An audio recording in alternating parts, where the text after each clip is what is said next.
پروردگارا ما را در قافله اهل ایمان و عقیده و علم و عمل صالح و دعوت به سوی تو و خدمت به خلق استوار و ثابت قدم و پیشتاز بگردان. پروردگارا ما را از کفر، شرک، کبر، حسد، ظلم، فسق، فجور، فساد و نفاق حفاظت بفرما. پروردگارا به تو پناه میبریم از اینکه ظالمی یا فاسقی یا منافقی روزی در ما طمع کند که در صف او باشیم.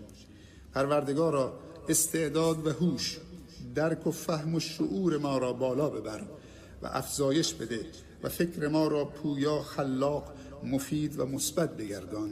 پروردگارا افکار و نوایای ما را نسبت به همکیشان و هم نوعان خوب و مثبت بگردان و انصاف و احسان را در تعامل با آنها